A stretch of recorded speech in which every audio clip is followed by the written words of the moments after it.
my God, look at us. We're twinsies. Ho, ho, ho. We are twinsies. Yes, you called me. And you know he answered. Hi, everybody. Welcome to If These Walls Could Talk. And if you can't tell us apart.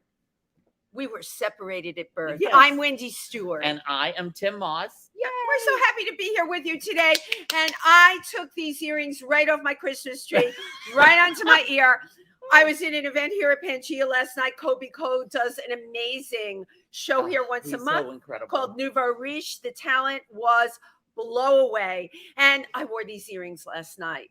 And he'll be doing another one in February. Of course, we'll announce it. There's been so much going on lately. Tim and I can't keep up with ourselves. Yeah, I cannot even remember every place I've been and everything I've done the past couple of weeks. Well, everybody else can. Ooh. I did a very fun show at Pieces Bar for the Imperial Court to benefit City Leaf Housing. It was really great. I did my Christmas parody. I had a fantastic time there. And then let me see. Oh my God, I wrote everything on my hand today because I can't remember anything. Randy Edelman was in town. Tim, you were there for that. Yeah, that was fun. At the Townhouse. And Randy Edelman played a couple of songs. You know his name because he scored just about every movie you could think of. But it was a highlight for me because Tim sang. Yes, I did. I sang a song. It was so great. We loved that. And then the Explorers Club. We're back open again. We are on 70th between Park and Madison. And we have our in-house lecture series, not as much as we used to, we're rolling it out slow, but we had somebody that was the speaker from Save the Giraffes. You are probably wondering, everyone knows about saving elephants and rhinos. Even myself, I had no idea that giraffes are on the verge of extinction. Oh, jeez. Yeah, and they're absolutely beautiful. So you can Google them, learn more about giraffes, why we have to save them. And Saddle, I have to keep looking at my hand. What a pathetic thing I am. The Glam Awards. Yes. Tell them about the Glam Awards. The Glam Awards is January 30th here in New York City. But we are up for a Glam Award for Best Podcast for this show, Yay! If These Walls Could Talk. And you can go to glamawards.net and vote for us in People's Choice. You just click on People's Choice and then go to vote. You don't have to have a code or anything. Isn't that great? So everybody can vote, but for the past 2 weeks, I don't normally do this or talk about this, but I have been on the phone with Dish TV. I'm sure there's a lot of people for my father, who's 93 years old. I'm just so disgusted and disturbed with them, and they've just got that whole corporate mentality, and I'm fed up with them. I really am. I've tried everything with them, and it's just, how corporations have just become so distant from the public, right? And their setup is they have the customer service, which deals with the people, and then you've got the corporate, and the corporate doesn't makes the policies that the customer service has to stick to, and they won't talk to the public. Corporate won't. So it's a big mess. But I am going to be talking to corporate tomorrow. You need to talk to corporate, but I will tell you, you're probably the 30th person, right, just all over the country that is complaining about Dish TV. If you're using Dish TV and you can switch, people like Sling. They like Sling. Oh, yeah, that's much better. Yeah. I would definitely recommend in streaming services, that type of thing. But like for my father, he's 93. All he has is TV. He doesn't have internet. He's not going to learn like computer. Every 93-year-old. Right, exactly. And so he needs television, and the service that he's going to go to probably isn't any better, but it will have the television choices that he wants. And they're basically holding him hostage right now. So terrible situation. But anyway, something that's not blah is our incredible guest today. Incredible guest. Oh my God. This woman that we have on today, I've known for a couple of decades. She's gorgeous. All right. She's talented. She's gorgeous. She's smart. She is probably one of the biggest activists in the fashion industry, and she's going to let you know why. And she's also known as the fashion fairy godmother, which she is, isn't she? Well, you know what? Enough talking. Let's just bring on the one and only dynamic entrepreneur, Catherine Schuller, slide on in. Oh, Which wow. means I'm sliding on over. Okay, Sliding are we good here, Tim? Tim always think- finds our position. Oh, look I how think we- we're positioned. Wow, nice we we're look, all- right? It's all about Awesome. position Oh with my me. God, How are you? And I'm in the middle. Am I the monkey in the middle? I'm telling you, that's why I pulled this out, because I was like, if I'm going to be flanked by two fabulous and gorgeous models, I got to up my game But today. I think, Tim, we're all in like these prints. We look like wallpaper in a bordello. Yeah. today. Exactly. Ho, ho, ho. Merry Christmas. Vintage Versace. There- there you And go. cheers. Catherine, thank you so much for being Oh, here. my pleasure. And for coming Oh, in yes. here live. I was so fortunate to connect with Catherine, of course, at PANGEA, where we broadcast from. Mhm. You were here that night. Were you performing that night here? Well, I am performing in the front room, and it's Thursdays or Mondays. It's an open mic, Right. so I play violin, and Oh, I just wow. I want to keep that kind of You should. up, you know. And Yeah. my production assistant is Jackson Sturkey, and I love this place. I've loved it for a long time, and Mhm. it kind of fell off the radar. And I saw Stephen Syed here a few years ago, Mhm. and I suddenly was like, I love Pangea. I Yeah. just want I to love get it. back there. I love it. And so Arnaldo and I may be doing a fashion brunch here. So, you know, there's all kinds of Fabulous. programming stuff Yeah, to yeah. happen. Because I used to have Runway the Real Way at the hotel. If anyone's Oh, out sure. there I that love remembers you, that. Hotel, of course. So I had the destination brunch there, and I looked out and saw everyone and said, oh my God, there's like toddlers and transvestites and Yeah. tourists. And I love all everybody's those saying- She's the 3 T's, Yeah. toddlers, transvestites, and tourists. Oh my. Oh my. And I said, you know what? This is the crossroads of America anyway, Yeah. of the world anyway. Right. So I just said, okay, fashion diversity, because I was always known for fashion diversity because of what I did with the plus size industry. And I just said, you know what? It isn't just about size. It's about age. It's Right. about height. Yeah. It's Right. about I love your platform. ethnicity, about you know, nationalities, abilities, you know. So I just named it Fashion Diversity on the Inclusive Catwalk, and it's Runway the Real Way. And I love it. so When did you fabulous. start doing this? 2010 to 2014. Okay, I'm going to Okay. tell you something interesting. I was so excited to get into this with Catherine, who is really ahead of their time. What's happened is there's been a backlash. Okay, you were ahead of everybody, but this year with Black Lives Matter, with transgender, all of a sudden, all these fashion magazines, and she'll back me up on this.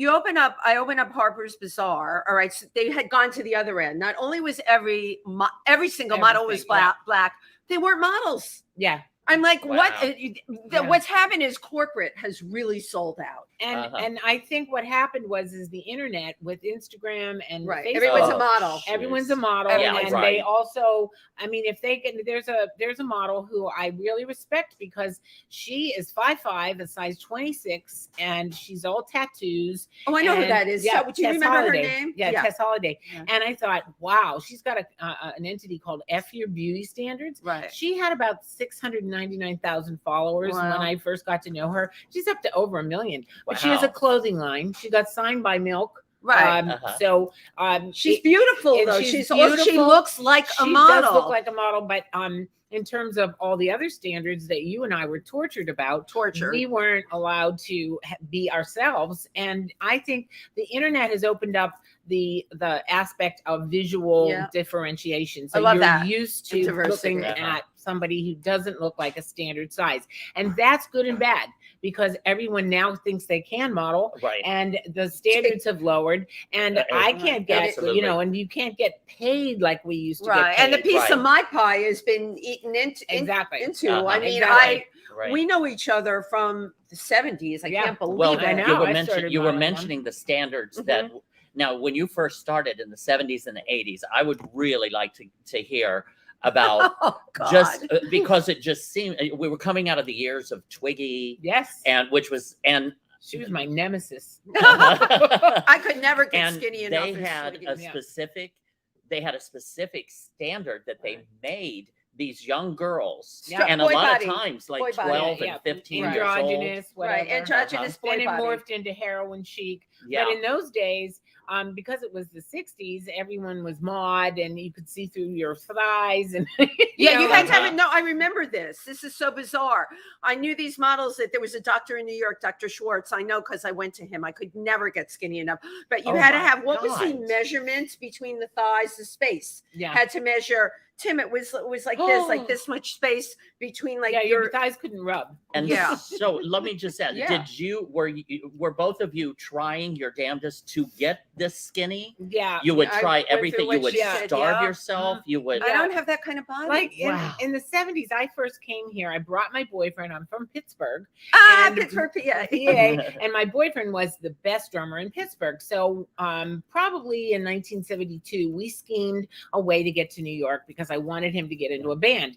So I said, I'll take my dad's car one day and I'll drive you up. So we drove up. I dropped him off. He started auditioning. He got into the Stilettos, which then morphed into Blondie. So I was part of the downtown scene here I love it. in the 70s. So and that's one of the things that I was always just a drummer's girlfriend. Right. And so I never really found my place there because I just brought him here and I thought, and I loved it. I mean, I really loved it. I think it was more my dream for him than his dream for himself. And so he and it was very, very tough in those days. I mean, there were a lot of drugs and it's very unsafe on the Lower East Very Side. unsafe. This whole area was dangerous. It was and filthy. Mercer It Arts was- had just collapsed and they were looking for another place. The New York Dolls were the glam rock, Yeah. so Glam it really rock, wasn't yeah. the punk movement. I think England influenced the downtown scene and it became the punk movement. Absolutely. But in those days, and so Debbie and I kind of, bonded because she wanted me to like keep Billy, going, and I couldn't. I was back in school, Right. so she wanted me to be in the Stilettos, but then that wouldn't have worked out. So I just kind of stuck with it, and then I moved up after I graduated in '75. So by then it had morphed into Blondie. It got out of the Stilettos, and I was just still I didn't know where I belonged. So I went to acting class because I was very where did you go? shy. I went to Michael Sawyer's studio, and then I went to Bergdorf, HB HB Studios, me too. yeah, Herbert Berghoff, and I studied with all the Bill Van Hickey. Handman, Bill Hickey. Bill Hickey oh my used God, to drink out of Michael his teacup. You Bennett. know that story, Tim. And wrap his legs around. He was so skinny. So It was and great. I found myself in that respect. And my acting teacher said, you should try comedy because you're really funny. You're like Imogene Coca meets Marilyn Monroe. And I thought, well, that's kind of a good mix. And throw in a little Lucille Ball. Yeah, Yeah. definitely. You and I are very similar, by the way. I was Yeah, going the same exactly. direction. So I was like, that's great. So on that same floor, there was a photographer from Ford named David Steinberg, and he said, "You have a model face." So I said, "All right, so maybe let's put a book together." So we worked really hard, got this great, and he knew Jerry Ford, so he got me an appointment. So I took my book over there, and I was so happy, and I was like ready to show them, and I was like, she opens the book, she didn't even look at me. She came out, she looks through the book. She hands it. She goes, "You have to lose 70 pounds." And she turned on her little heel and she went back into her sashay room. away. And I was so crestfallen. I mean, you just burst my balloon. And I said, my God, in one, 70 pounds, 2 words, right. You must lose 70 pounds. In 4 words, she devastated me. And I said, this isn't for me. This is not for me. She said to me, the angles in your face don't match the angles in your body. I got that too, because I had a big body and a thin face. And they were like, at that time, I understood the way they were trying to, make us into money makers for them. Into what their image of a what model it was. was. And they could tell you to change your nose. Right. My name was Schultz, and they said, that's too hard. That sounds like a German John Banner from Hogan's Heroes. So you have to change it. And I was like, okay, how about Schuller? And they were like, great. They put my card on. I'm sorry, but these girls now have names you can't even pronounce, like Paretskovich. Yeah, right. Come on. Right. Yeah. So we had to have pretty names. Right. We had to have pretty names. Verushka was taken. So, but my comp card had Schuller on it. My dad was like, "Oh, these are great. There's a typo on here though. Oh. I said, "Oh, Daddy, they Please. changed my name because what happened was I went out into the world and I started studying acting, started to do comedy, and we created a comedy group called The Nerve." Love it. And it was the nerve to be yourself. Yes. And because yes. the 80s yuppies were happening with the power Yep. ties Yep. and Oh, the yeah. briefcases Yeah. and my girl call your girl. So I was in charge of the costumes. So I went into the thrift shop and I looked at all the business suits. I said, corporate America, you're going Here down. we come. Yeah. Here we So come, I corporate built- America, like you've I- never seen it. Right. So we did 4 business suits. Then there was somebody down on the Lower East Side that was a costumer, and I had her build a giant business suit that we all popped out of like an egg. No, stop. Right. Like the Lady Gaga thing where she came out. There Get was- out. I'm telling Yeah, you, she was ahead it of was her time. like I always say that. 82 or something. So Unbelievable. and it was like my girl call your girl. We were all robots, and one of the guys from the group was in the audience serving, and nobody knew he was in the group. And I came out with a whistle, and I said, "We need somebody to dress for success. Get out there and find me a recruit." So we dragged him on stage. He had Velcro clothes on. I ripped his clothes I off. love the I whole. had a USDA stamp. I stamped his Yes. ass. He was okay. Yes. And we started to dress him in a business suit. And as we put all the different pieces on him, he became more robotic. Oh my course. God. That's Yeah, and then- This is brilliant. genius. Yeah, Right. really So then genius. we broke down 4 different things, 4 ways. We were 3 guys and me. So we did a magic trick 4 ways. Somebody had a can of Coke. Somebody opened it. I drank it. Somebody belched. Assembly Yeah. line. Yeah, it was The assembly assembly line. line. Yeah. And then we sang a song about Oh my yeah, God. I have the nerve. I need the nerve. The nerve. And so, and it was always the cure, the romantic Yeah, stuff. yeah. Yeah, So right. the nerve The was nerve. funny because it was like the nerve, had the nerve to, to think that I couldn't be myself. But everyone was saying, "Oh, I identify with People that." identify. Yeah, they I loved see absolutely. it. myself on the train because I was like, my favorite day is a Monday. My favorite day is a Monday. Yeah. When I didn't go to work. Run it up a flagpole and see Sweetheart, who's a loose. that was so brilliant Right. and Yeah. so applicable Right. to the time. And Right. it shows how you can use your art to fight back. Right, Right. and fight back. Right, And fight so back. don't you know, somebody came back, probably about 4 years into it and said, "You should plus size model." And I said, "You should write for my act." Because I am not going to go down that road again. I'm not going down the Right. rejection Yeah. and I yeah. can't be who I want to be. And they were like, no. There's this whole thing coming up. It was the that you're- movement. Yeah, the double movement, digit, yeah, you yeah. know. So I said, as long as I don't have to go on a diet and be something that I'm not. So Mhm. I went over to Ford and I went over to Plus and then I went to Ford. But Plus Models was the secondary tier that you graduated to Ford Right. with. But when I was over there getting signed, the woman said, "How come you haven't been here before?" I said, I was downstairs. The moron downstairs I told me was to lose 70 downstairs, pounds. right? Wow. And because they a didn't like 70-pound difference between floors. right, exactly. I like that, Tim. It's a new diet. And it What was a kind of- whole different I planet. love it. You know? Right, different But it was planet. called special sizes in those days. So Oh you- my yes, God, special sizes and the was industry real sizes. still refers to it as special Yeah, they sizes. did. They Oh, they my- absolutely and do. that's petites and plus. So one of the things that I think we really have to bring out, you did have that classic face, and you worked with my husband, Alan Kaplan. Right, You did yes. the Avenue. He was one of the first photographers to start shooting really plus treat size- us like we were right, icons. plus size Yeah. women. Yeah. It was interesting when it first started. I remember even in my agency, they were calling it large size models. Right, large Well, size. that did not fly. Then it became plus size. What was always an enigma to me, and I do go back and forth about this, you have that classically standard model face. Right. That's why they told you when you came into Ford, lose 70 Gotta pounds. lose If you're a 70 stick, that face will work all the time. Every girl that was a plus size, none of them look like real girls. They all look like versions of the size 2s. Isn't that You true? had it right. You had to They look wanted like to that. make me into the plus size Kim Right. Alexis. Right. No, Kim Well, one Alexis, They absolutely. said One of I the- look like Kim Alexis. One of the things that you said was that to look like yourself. And the whole thing with the modeling industry at that time was not to look like yourself. It was to look like what they wanted you to look like. Right. Sure. Absolutely. And that Dictated affected- everything. That created so much anorexia, Oh my God. heroin yeah, addiction. yeah. I mean, all of these dangerous things for these Diet young pills. girls that didn't know any better. Okay, but we keep saying we're blaming the model agencies. I have a bone to pick about that. It's the women. Women perpetuate it. Catherine's a beautiful, bright, incredible woman. I'm a woman, all right? We support other women. At that time, the crazies in our industry that were obsessed with like the boy bodies, and I still have an issue with that because I still think it's out there.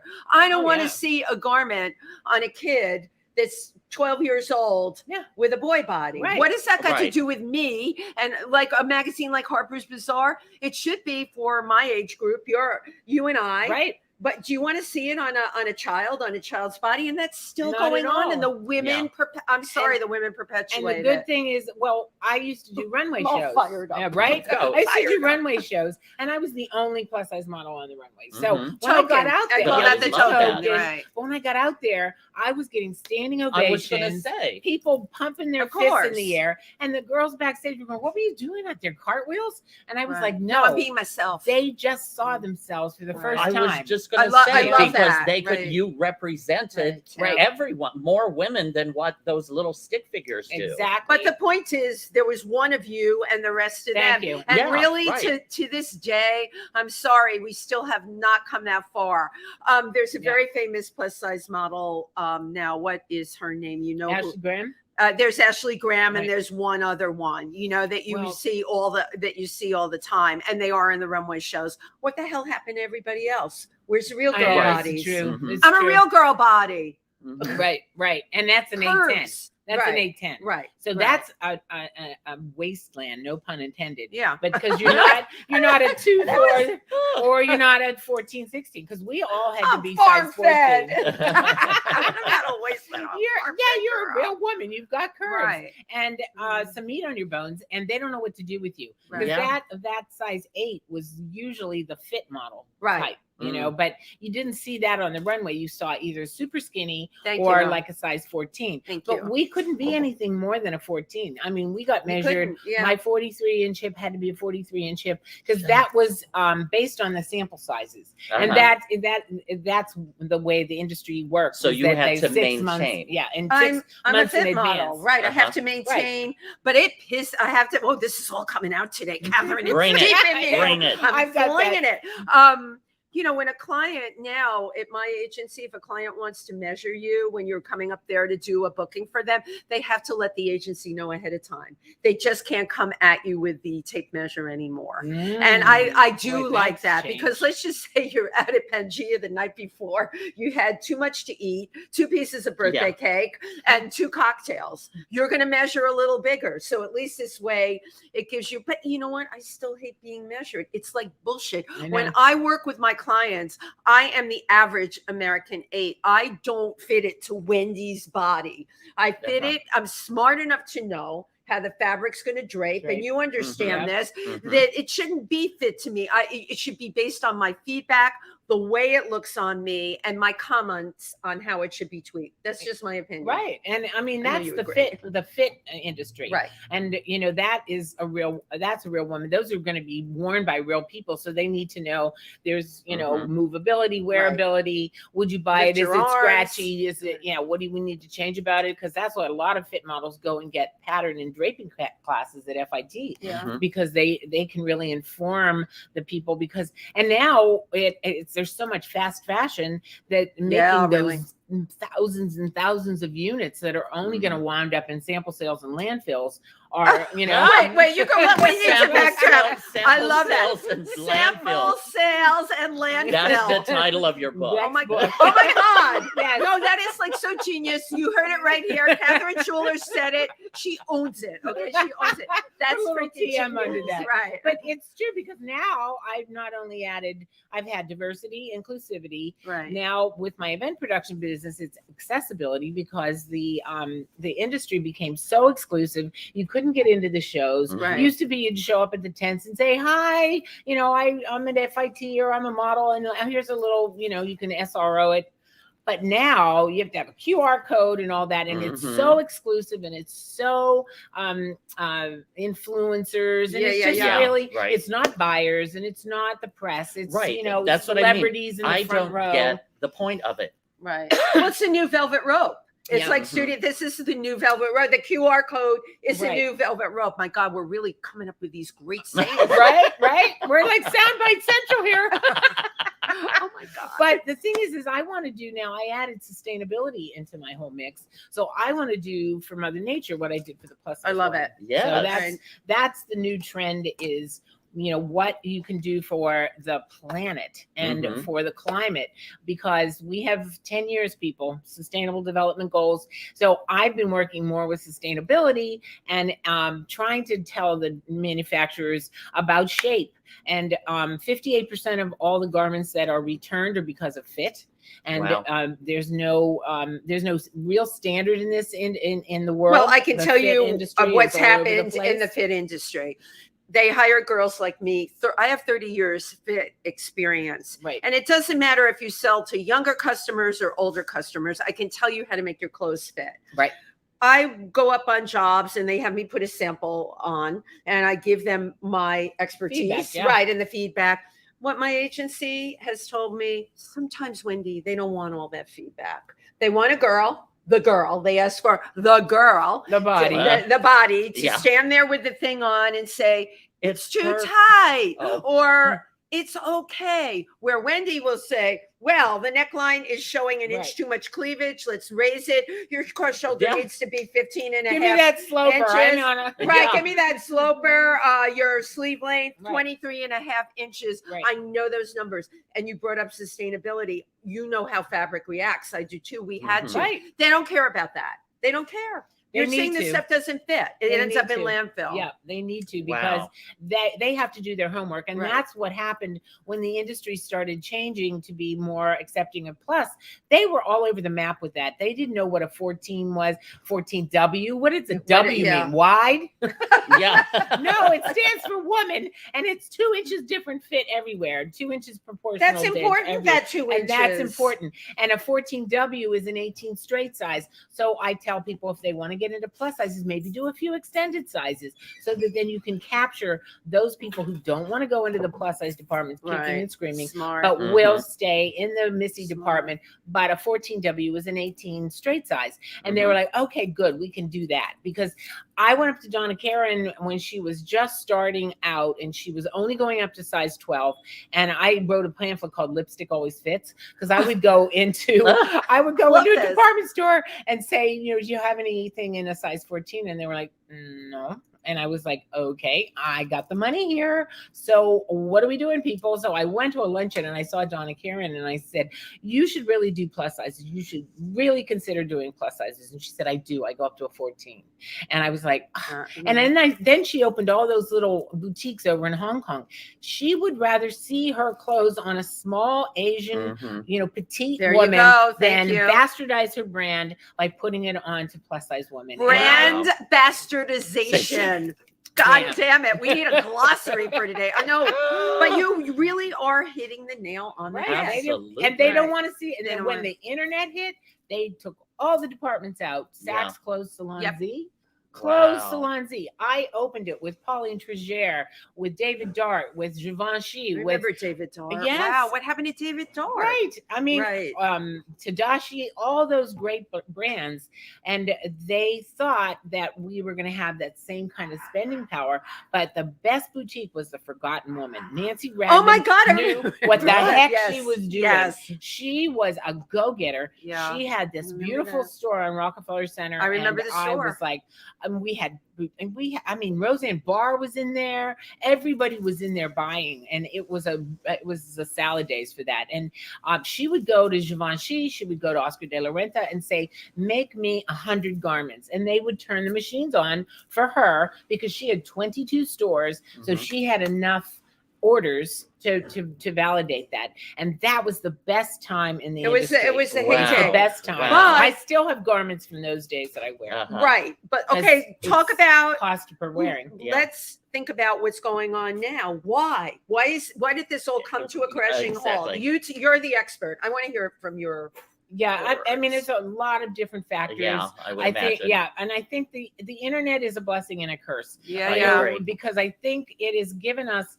a panoply of different types of women and different types of images that we can kind of associate with and identify with. But it's kind of backfired too, because there's this angry aspect to the industry where they get so caught up in, well, why don't you go up to a size 28? Why don't you go up to a size 32? Right. You know how much Where more does it work it end? is? And Right. I'm sorry, I have to tamper my message because it's not, come on, girls, get as big as you want because we have clothes for you. I have a charity for women with diabetes. Right. It's diabetic. Yes, diabetic. I wanna get into that. Divabetic. Image and Yes. style advisor. That Yeah. first of all, that's genius, and second of all, you took me to where I wanted to go next with you. Right. How big is big, and how unhealthy is to be that big? We have to talk about that. Yeah, and I mean, I address that because 80% of women living with diabetes are plus size, and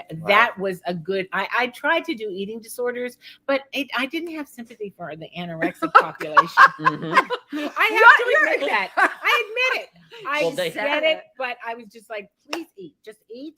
And then, Just you know, eat so we but don't Yeah. have this discussion. Stop. but then it was like, okay, so it's not really an eating disorder because I just feel I'm just larger than the average woman. Mhm. I don't overeat. I just Yeah, have a you- big body. right. And, Mhm. you know, I can lose weight, but I'm never going to get down to size 2 or 4 because Mhm, that's right. not my set point But with it's my about body. being It's happy about with your health body without being Right. obesity is a whole other thing. Whole other thing. And you then- have to know more yeah. than just your size Right. and your weight. You have to know your A1C. You have to know your glucose. You have to know all the deeper numbers. And a lot. I mean, 84 million people in America are pre-diabetic, and only Yeah, this is 5% true. know it. Mhm. 5%. Mhm. And there are 24 million diabetics in America. So, and there are 48 million in India because they have a thrifty gene because it helps them during the fast and during the famine and the droughts. Oh, that's They interesting. I didn't know conserved that. calories. Wow. They started the evolutionary process of calorie conservation. So it's a double whammy for them. And they have all that rice and dal Yeah, yeah, and yeah. lassi and sweets upon sweets. And so the diabetes is rampant in India. So I jumped on that bandwagon because Divabetic was started by Luther Vandross's people. And You're yeah, kidding. yeah. Why them? Well, Luther died of a diabetic stroke, and my I didn't know boss that. Wow. was his personal assistant for 14 years and didn't Wow. even realize, Max Zadek did not even realize how bad Luther's diabetes was Mhm. because it was a shameful thing. Right. It was, Right. remember To when say- Luther was heavy and skinny and Yeah, and it yeah. was heavy Luther and skinny Luther. Right, Mhm. right. That was his diabetes being totally out of control. And nobody But knew also that. going from being obese to skinny and back to obese, that is shocking to the that is body. horrible Yeah. on the body. Horrible. And It's it's better so if you unhealthy. stay a little heavier and stay a little bit over Balanced, your set a little point. more Right. balanced. So it's exactly, those highs and lows are so devastating on your body. So he had a diabetic stroke when he was 52. Oh my goodness. No, 50. And then he died Wow. when he was 52 from complications of that. But his Mm. career was over because Right. he had the stroke behind closed doors. Dance with My Father was opening. He was Mhm. stressed out. He was renovating an apartment. Nobody had cell phones in those days. Right. And he had the stroke behind closed doors. And it's a brain attack. So it takes over your brain. So it just took out right. all of his Mhm. functions. Horrible. And its So he abilities. was, so he was in there in a coma and they found him. And Diabetic Max said, coma. no one is going to find out about diabetes the way I did in the ICU of a hospital Right. Right. for somebody I care about for 15 years. So he created Divabetic. So we went to see Patti LaBelle was singing at Luther's tribute. And he said, she's not a diabetic, she's a divabetic. And it was like, the 80s R&B. I love it. Yeah. for There you go, Vandross. Divabetic. So Divabetic was born, and I joined it because I was looking for a platform. I wanted to tamper my message because I'm in the Plus Enough Club.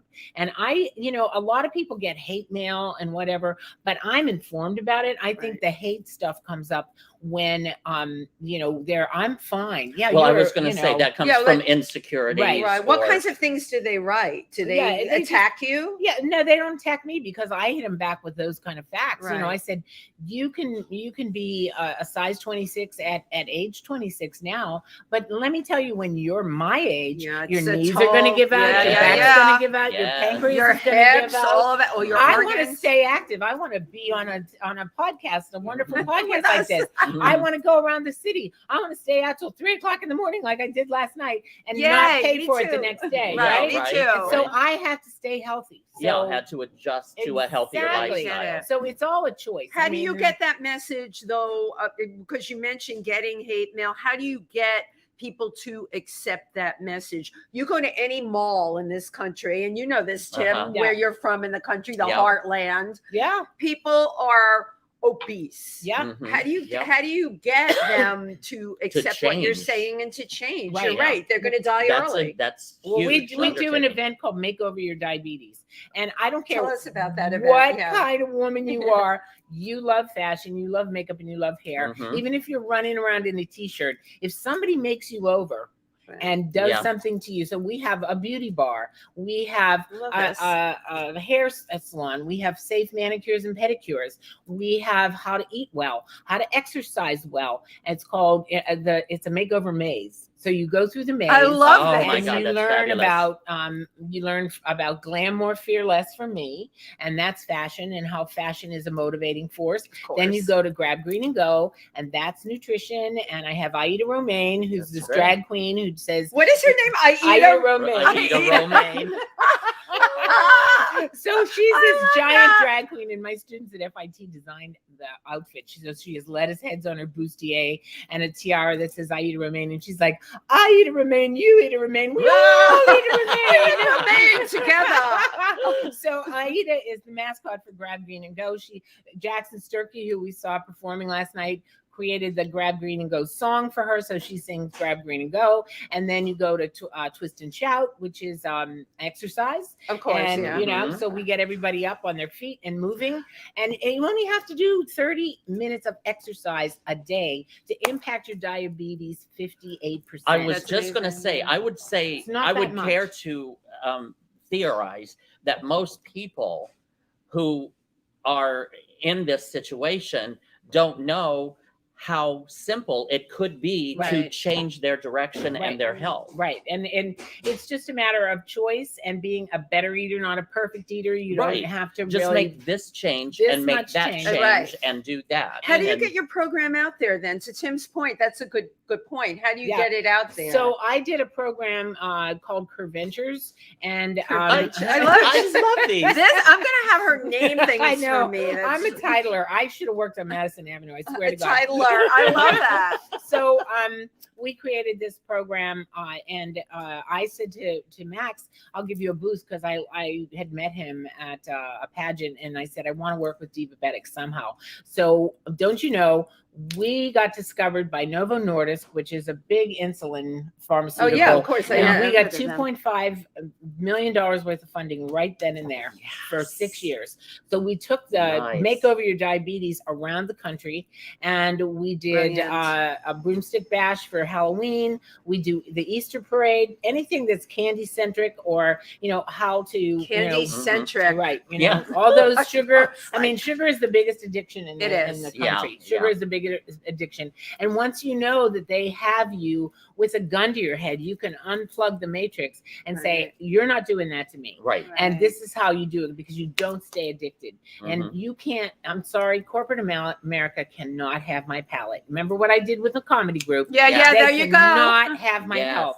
So it's the sick care, not the health care. So we can go into that for days. But we have a great, and it's not your grandmother's diabetes. So we're not there. Which should be called sugar diabetes. Yes. Right, sugar diabetes, exactly. This is adult onset diabetes. It's type 1, type 2, pre-diabetes.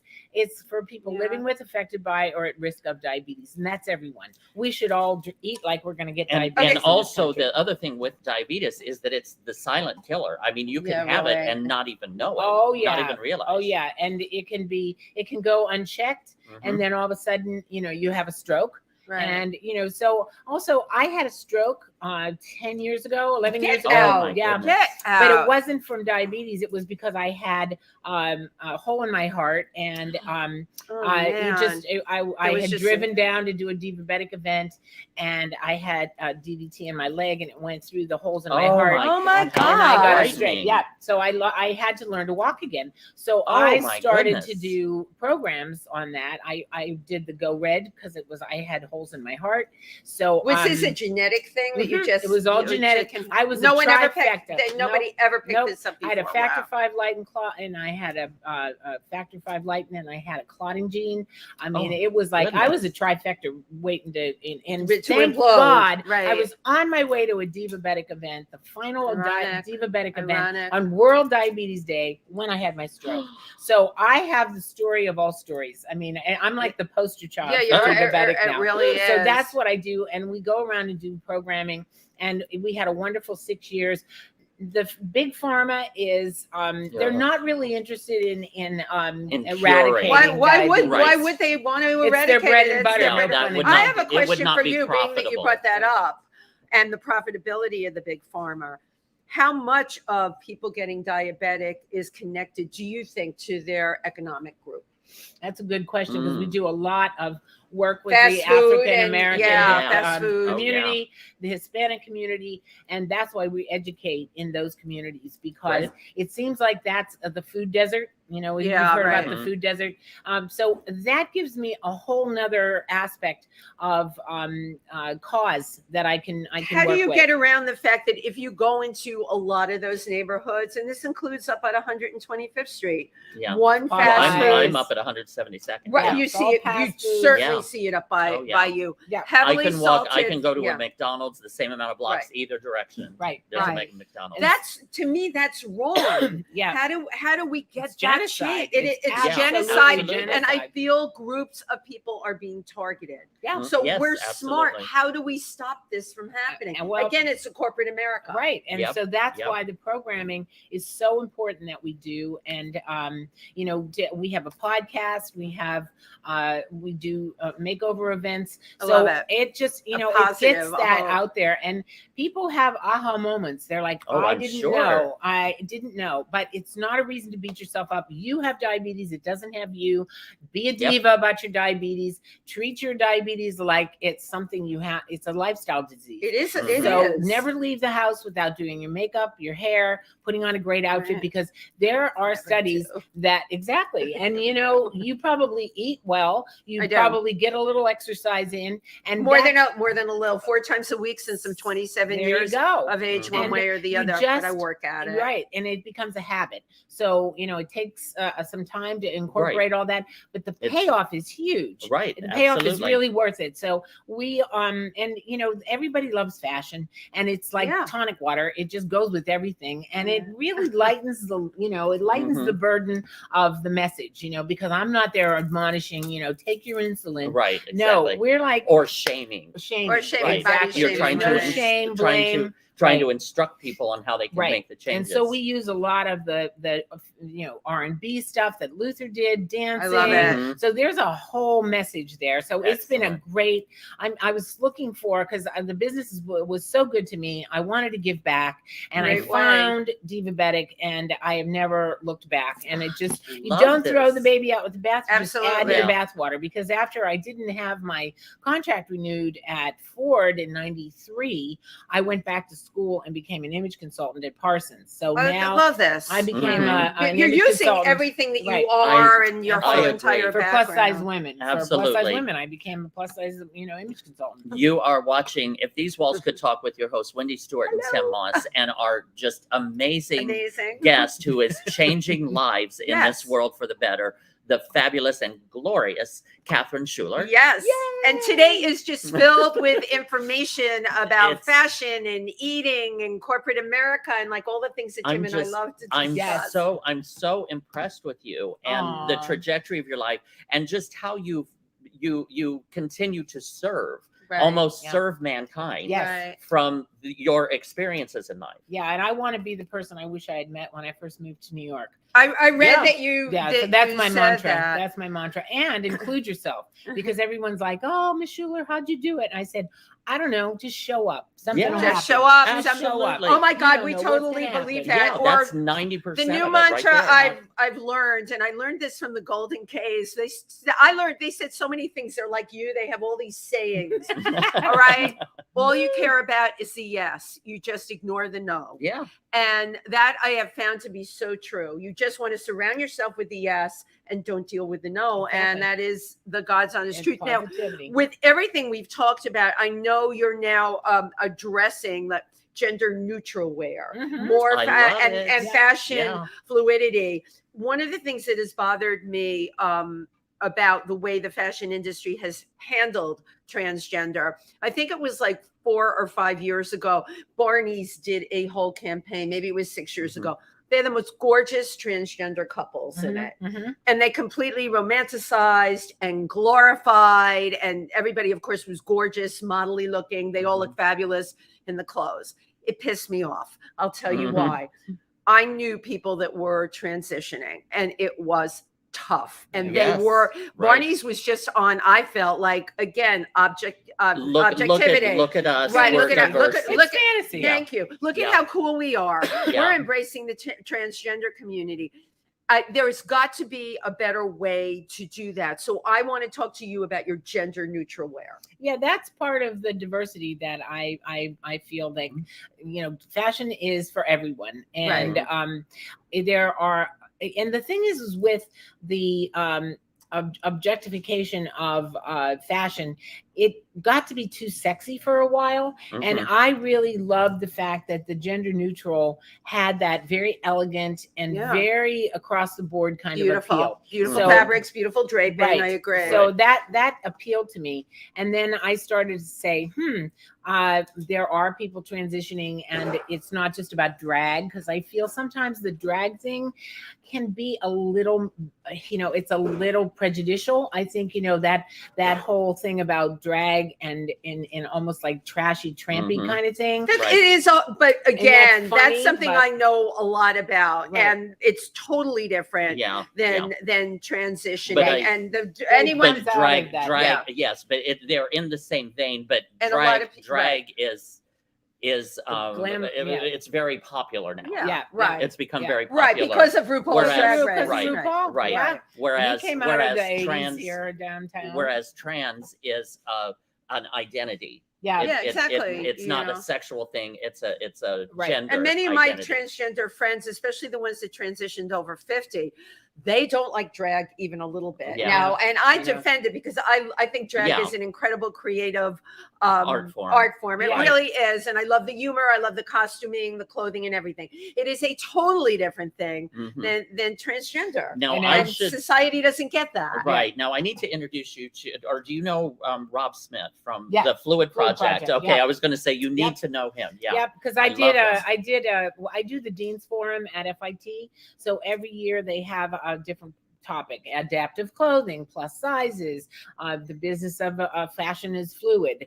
So Mhm. I got to know the Fluid Project, and I had Preston Love it. on the board. Yeah, because and- they have all gender fluid.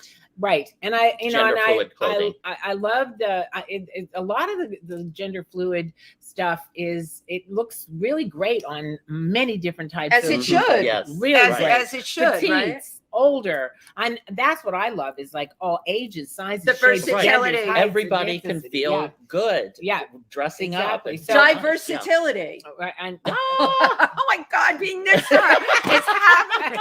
I'm channeling Catherine Schuller. Oh my God. versatility and diversity. Versatility, right. Versatility. I love it. Channeling her. Versatility. Versatility. So I think that the gender fluidity now is a very popular way to dress, because I think it's a backlash against too sexy. And I also did a modest wear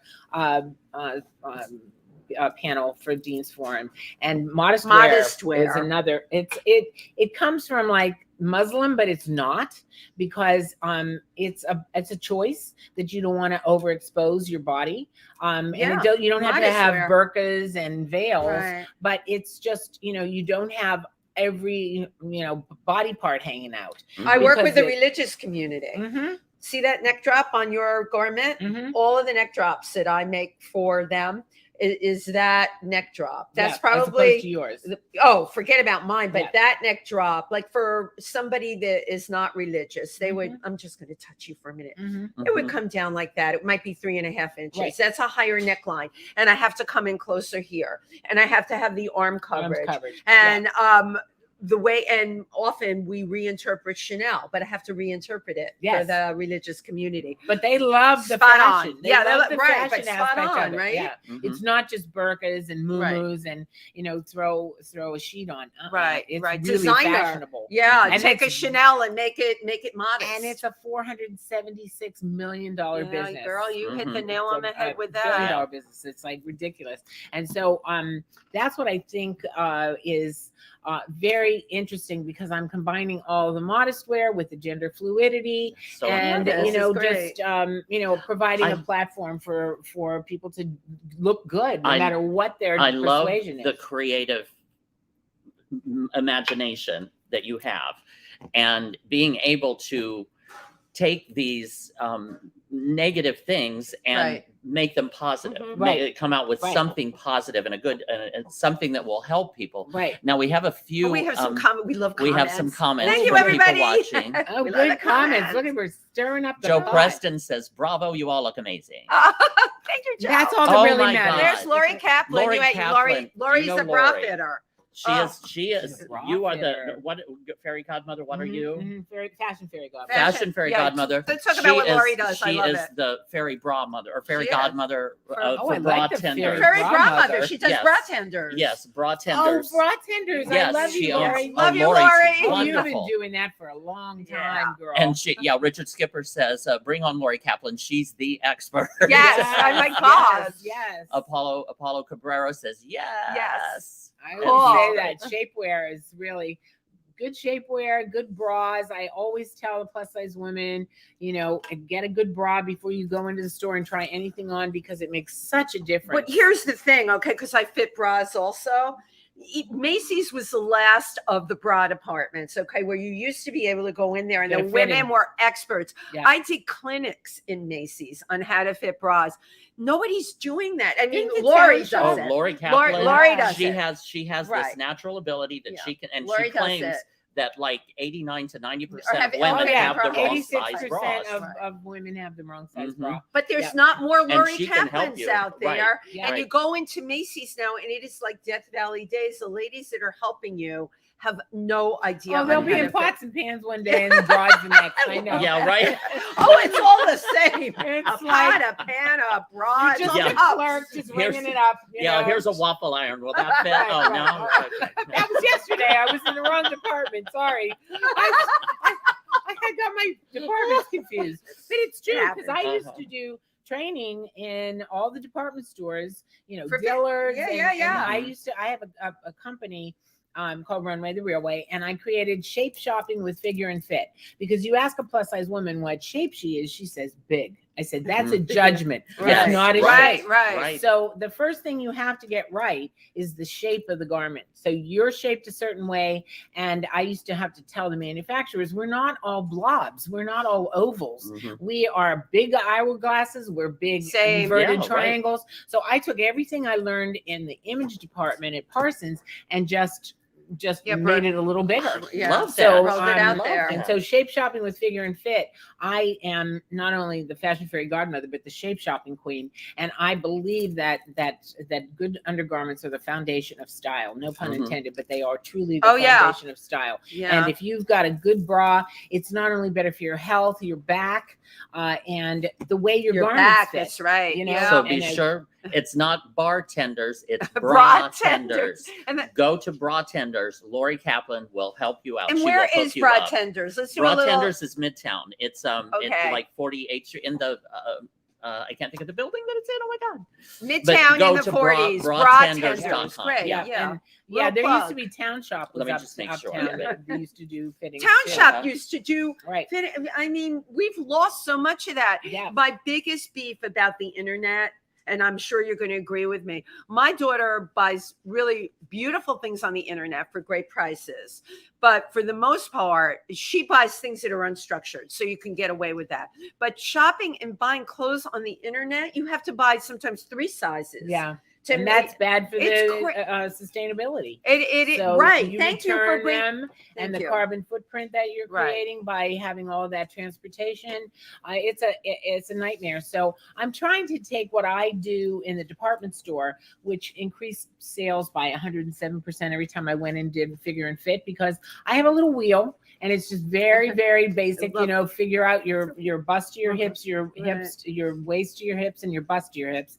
And it's all differentials. It's not measurements. I would have had you bring the wheel with you today. I'm sitting here, I'm trying to do this. I know, and I helped, a lot of people figure out what their figure type was, because it's my mantra is know your shape, show your shape. I love it. I love that. Now, again, you have a very kind heart of trying to help others. Yes. Where did that come from? Where did you learn to serve, to serve to the degree that you're doing? I think it came from my father, because he had a savings and loan association in Pennsylvania, and he helped small businesses. Nice. And I saw him, looking at and he'd go and ask people, to pay up on their loans, and I'm like, Daddy, don't go in there. But he was like, he had a way with people, and I said he was a connector. That was one thing he did. I used to tell my friends, when you come over to the house, my father's going to grill you until he finds somebody that he knows who in common. And so I've always had that ability to have that namaste, where you see the spark of someone else in you. And I didn't ever feel like it was competition.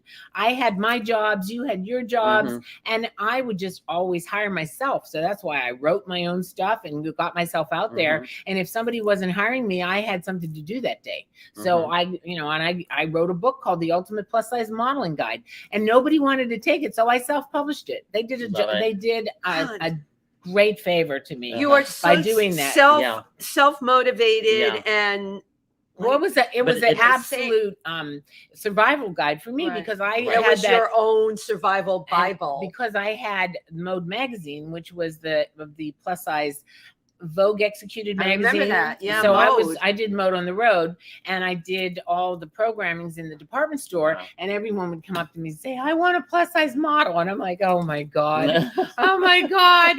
But you know what? This is what's blowing my mind. I remember all these things. They're gone. Yeah. They're gone, and they haven't been replaced. What do you think is going to be next? Where are we going with this? Well, unfortunately, I got the subscriptions up to 4 million with what you were doing, department. With what you were doing. I started the show with, okay, girls, get your goodie bags, get those magazines out. See this subscription card? That's your voting ballot. I love that. I want you to subscribe to Mode magazine, and I will wait until you do, because we're not starting the show until all those ballots are in. I love it. She's tough. You don't want to mess with her. So I got the subscriptions, not me, but I was helping the department, and to 4 million. So we figured we went from 200,000 when we first started to 4 million. The thing is that we had this tiny little investor up in Canada, and they were getting crushed because every month we were in like more and more and more and more. So we found an investor called Berta. Do you remember Berta? I don't. They're German publishers. Oh, of course I know. Yeah, they do from all Germany. Patterns. Yeah. So they were going to publish Mode magazine. So they came over. The Germans are coming. Get your desks clean. And so we inked the deal on September 12th, 2001. That was when it was going to be inked. And the buildings came down, and the Germans went away, and the magazine closed. And then the perception, Mademoiselle closed the same month. Yep. I love that. The whole thing is that there was an industry to support that. It wasn't that it went away, that all the women who were reading the magazine went away. But there was an industry to support and that. there still is. But because the printing costs are so prohibitive now, there's not a great way to, she brought out a good problem. Problem as I see it in most industries across the country, and especially being an artist, being an entertainer, is that the realness has been sucked out, and it's all about money now. Right. Yep. Everything. I Yep. agree, Tim. And if you're Everything. making money and you have the numbers and you have the hits and you have the likes right. and all of the, it's all numbers. Yeah. And there's no real There's no art or guts no there. real what is Authenticity. substance. Yeah. Substance. Okay, let's anymore. even talk about the whole thing with influencers from a Oh, performance. God. Do you know when I go up? I need a drink. When I go, no, because this is And it's another only pet water. peeve. Catherine brings out the bile in me. I'm an activist. I love Why- it. yeah, we all are. Why do they need to know when I go up on an audition how many followers I have? Yeah, Me on Instagram. as an actor. Right. I'm an Right. actor. I did a really good audition. What it should not be contingent I know. on how many That's it. followers, and Good it's point. ridiculous, and it makes me So crazy. aggravating. Yeah. And the amount of things, I wouldn't mind if it was a rare thing. The amount of things, even that I submit for, that Mhm. want to know, you know, who, What are your followers? right? How many Yeah. of your followers? Where Twitter followers, Instagram followers? Oh, TikTok now. Give me a break. I can't do TikTok. It's too many things. Yeah. So many We're things, all yeah. spending too much time Yeah. doing that and not- that. Right. Doing stupid Doing things. not Right. what your Instead craft of is. perfecting Right. our craft. Right. Yeah. Right. And and you know, creating and Right. and and they want that easy barometer, Yep, and you know, yep, and it's like yep. I liked it better when you know you could just have a natural way that your audience was building. Right. You built audience. Yeah. Right. I mean, Right. I You built had audience. 475 people at my brunch every single Mhm. week. I love that. You know, Runway Wow. the Railway at the hotel. Right. It was, you know, 475 people. It was a destination brunch, and it was organic. People heard They about came it. word of and mouth, they right. came, Yeah. and it was like, oh, I heard so much good stuff They about came this. because they wanted to. Right. And they enjoyed Right, themselves. and they heard That's- something. It was a, you know, on that's the grapevine, substance. yeah, and they wanted to check it out. So Mhm. nobody, you know, was influencing them. They weren't, you know. So that it's all of our It's pet a scary time. I, that you know we're what, you in. guys, here's what I think. Like last night I came here, it was packed. Mhm. I love Kobe. I'm like, can I help you with a flyer or anything? He sends me this little shrinking thing that nobody could even read. And it was so tiny, and there wasn't like anything even on his page or whatever. Uh-huh. He packs that room here with his once a Yeah. month show. Why? Because word of mouth And still- talent. and word of mouth Substance. for talent. If He's you got substance. right, but Exactly. it is up to us to try and override what is going on. He's Absolutely. doing it. Absolutely. What he's producing here is incredible. It's not based on a flyer. Right. It's Absolutely. based on substance. And I think, you know what? We're mad as hell. We're not going to gonna take it anymore. We're These walls fighting are back. talking. They're because- not only talking, Yeah, right. they're demanding. Yes. Well, thank you. You're watching If These Walls Could Talk with your host, Wendy Stuart and I have Tym so much Moss. more to- I don't know where we I are with time know, even. and, I don't have my well, phone today. I left my phone we're- plugged in at home. Where are we? We're out of time. Oh, I need- I unfortunately. just But need we a still fight- got a part couple two. more things. Two more things. But I our yeah. amazing guest, Yes. this incredible woman right here, the fabulous Catherine Schuller. Okay, the So- fabulous Catherine Schuller. But with- I want to ask Yeah, you also, asked, how do yeah. you, how can people find out more about Oh, you? right. You, So I have now morphed into my secret identity. That's is what good. She picked right up on it. That's where I was going. I am Mrs. Captain America. In case you didn't know, my husband. yes. When I married Mark Gruenwald in 1992, and he was the #2 guy at Marvel Comics. Mhm. And I just had so much in common with him because he was doing his passion, I was doing my passion. Fashion and Oh, I comics love that. really Yeah, worked art, together comedy, so well. Yeah, right? Yeah. comedy, the whole bit. But he, because the industry, because of corporate America and Disney and all that, was going into a whole different Mhm. direction. He died of a broken heart. He had Oh. a Monday morning heart attack Oh, my because goodness. he was trying to save that company. Because I don't know if you know anything about the history of Marvel, Mhm. but there weren't films in those days. Right. It was bankrupt. Ron Perlman bought it and he was a corporate raider and Yep. he ran it into the Thank ground. you. And Yep. it was, and then they trashed it and told Mark to work on morale. And so he worked on morale like you and I breathe. So he Right. was if you think of the comic book world, he was the prankster. He was the heart and soul of Marvel Comics. He Wow. wrote Captain America longer than anyone. So Wow. I am his legacy advocate. That is one of my other I titles. love that. that. Yeah, Right. so- right. He had a very significant career. He worked on over 3,000 titles. He created the official handbook of the Marvel Universe, which is a Bible of all the characters. And he also wrote Captain America longer than anyone. So I created a combination of fashion and comics. Imagine if Comic-Con had a baby with Fashion Week. I love that. So it's called Oh, what a CosMODA. baby. CosMODA. CosMODA is CosMODA. Cosplay Runway. So I launched it in September after a lot of other things. I was event curating and fashion curating and directing, and I said, it's time for me to get this. And now his fans are in their 40s because they were reading him when they were little boys and teenagers. They all have successful businesses. So one of his fans came to me and said, I want to produce an event with you, and I want it to be fashion and comics. Fabulous. So now I have a producer who used to be and still is a huge fan of my husband's. Of course. So it's a great it's a win-win for everybody. It's a win-win, but it's totally evolved. And so we launched at the Marriott Marquis, and we did CosMODA, and now we're going to imagine the panels at Comic-Con are about my husband. It's called What Gru Knew and You Should Too. So his nickname was Gru. What Gru knew? Because it was Mark Gruenwald. So his nickname was Gru. So and it's the key ingredient to all of what I add. So I have a comic book contest challenge in his hometown of Oshkosh, and his hometown is not. Oshkosh, of course, it's Oshkosh. He is. I mean, I was from Pittsburgh, but I mean, he's from the real heart of America. Oshkosh, Illinois, is it? No, Wisconsin. Wisconsin, yeah. So I mean, there's a picture of him as a little line, boy in a Superman outfit in front of a white picket fence. That's all you need to know. That's all you need to know. Oh my gosh. Yeah.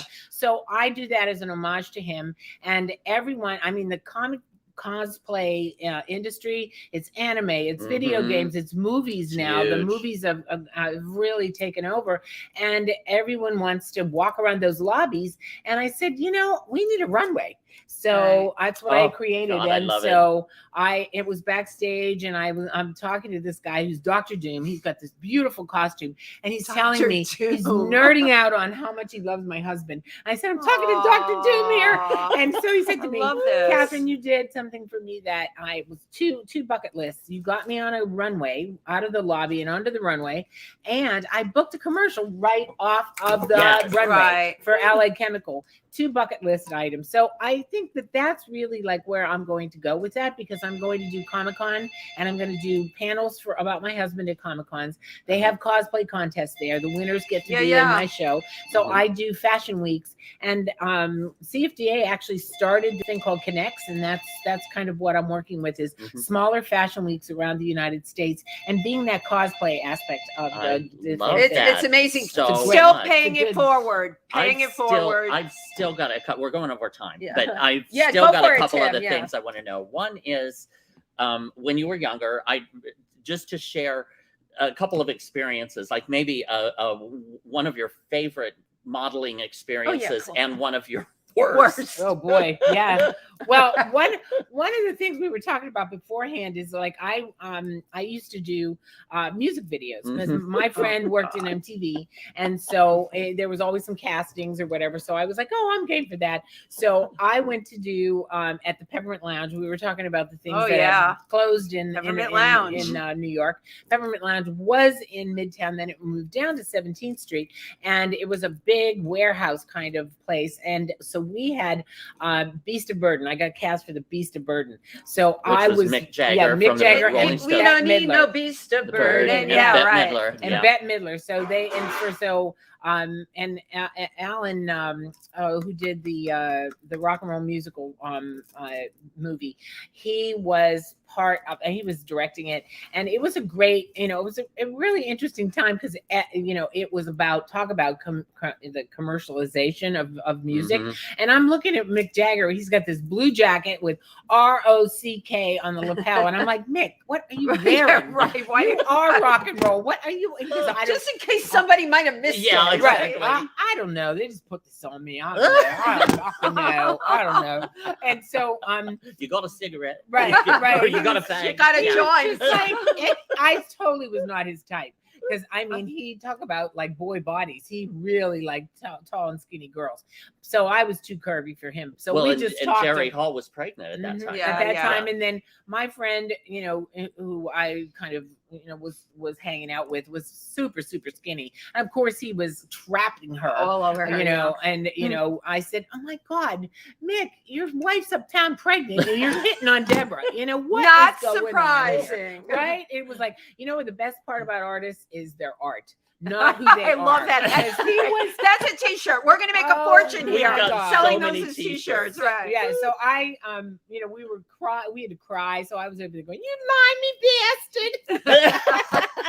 So he cracked up. I mean, I really kind of he had a good sense of humor. And then AIDS was just happening. And he said, some Japanese guy asked me about AIDS, probably wants the freaking merchandising rights. Unbelievable. I Wow. know, so it was, those kind of times where it was interesting because I was kind of going in and out of acting and in and out of but I think one of the things is with the plus size industry is they just it's a footnote to what the industry is. And I was in a fitting and somebody said, "I need another pair of fat pants," and I said, "I'm deaf too." Okay. Right. Because it was like, and I had to have a sense of humor about it, because thank God I had a sense of humor, and thank goodness that, I was able to. Right. And not take that stupid shit take to it heart. And take it, and again, And paying it forward, serving it up. You're doing it. And you don't lecture to them, you make them laugh. Right. Don't lecture. Always. Laugh, We all laugh, I love that. Everybody Another laugh. one, another laugh saying. a little, Don't learn a lot. lecture, laugh. Come We've got laugh so with many me. sayings for Yes, T-shirts exactly. this A lot episode. of trademarking here today. Oh my goodness! Oh, Catherine Schuller, Yeah. I am so grateful for Thank your you. for your It was coming really and hanging fun. out with It was us so today. fun. Oh my God, we have a And great time. we've got so many more stories. We've got to have you back on again. Yeah, part two. Oh, we need part two. Yeah, we're- a whole bunch of questions for Right. you. Absolutely. We'll go into the 90s then. Yes, but thank you so very Decades. much. And Thank again, you. how can people find out more about you? We'll go to CosMODA because that's really where I'm putting all my energy now. Okay. CosMODA, cosplayrunway.com. And, Cosplay, COSPLAY. Yep. Down and at the I'm bottom. There we go. doing Thank you, something Chauncey. for Fashion Week, and it'll good. probably be on there, and it's going to be kind of cool. I really think I'm aligning with these cosplayers who are actors and singers and dancers and Nice. fire eaters. Yeah, and yeah, gonna fire be readers. fun. Yeah. they resonate with me, so I am just so Yeah, I hear happy you. to be moving into that direction and helping them elevate the platform of cosplay. Love it. 'Cause it's cool. Absolutely. And there's Mark energy there all the time. Mark Yep. energy is right there. My husband is right there, and I I love can it. keep him alive. And I don't think when you're married to a comic book guy, till death do you part is not so. Yeah. It's, Right. because It lasts a lot longer. Yeah, after. yeah. a lot the longer. afterlife. A lot is- of comic books in that. a lot of afterlife in that, and afterlife and parallel universes and Yeah. all that. Yeah. Where Love it. there, and, he was the ultimate prankster. When I first came back from the hospital after he had the heart attack, I opened the will up and said, "I want to be cremated and my ashes put into a comic book." Oh, Ah. So I threw him into his work. literally.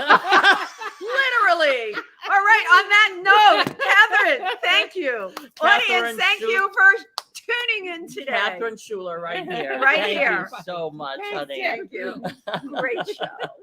Always then keep him laughing. Yeah. Keep them laughing.